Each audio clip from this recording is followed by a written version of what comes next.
Bonjour, bienvenue au Café de Limo. Suivez-moi, on va découvrir quelles sont les bonnes pratiques quand on s'apprête à vendre son bien. C'est parti.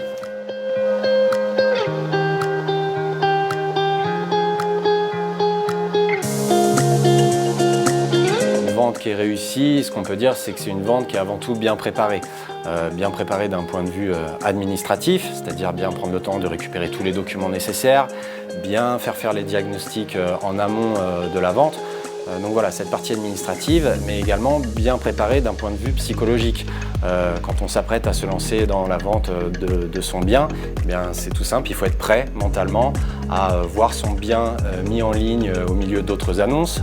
Il faut être prêt à avoir des gens venir chez soi pour visiter le bien et à ce que potentiellement le bien soit vendu dans les prochaines semaines, voire dans certains cas dans les prochains jours. Ensuite, bien vendre son bien, c'est également être capable de mettre en place une stratégie réellement adaptée à la fois aux caractéristiques de son bien, c'est-à-dire qu'on ne va pas communiquer de la même manière sur un studio intégralement à rénover par rapport à un T4 en duplex rénové à neuf par un architecte, mais également adapté, et c'est très important, à son projet. C'est-à-dire, est-ce que je suis dans l'urgence et je dois vendre vite, ou alors est-ce que je peux me laisser du temps, je ne suis pas pressé par le temps. Et enfin, le dernier point pour bien vendre son bien, c'est surtout être capable de s'entourer des bons partenaires qui vont pouvoir nous aider à tout moment dans le projet.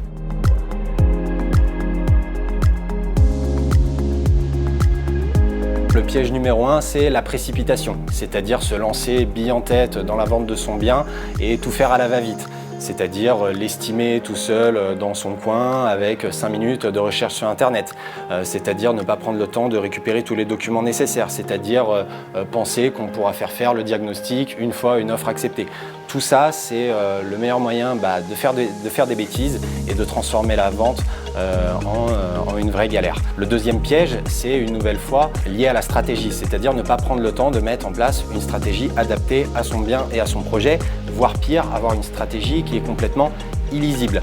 Par exemple, avoir son bien qui est présent dans des fois 2-3 agences différentes, avec en plus des fois une annonce en direct particulier, avec des photos différentes, un prix différent. Et enfin, dernier piège dans lequel il faut éviter de tomber, c'est de vouloir faire plaisir à un ami, un cousin, une connaissance qui vient de se lancer dans l'immobilier. On connaît tous quelqu'un qui connaît quelqu'un qui travaille dans l'immobilier. La question qu'il faut se poser, c'est est-ce que cette personne est la plus adaptée, la plus compétente pour m'aider, moi, dans mon projet avec les caractéristiques de mon bien.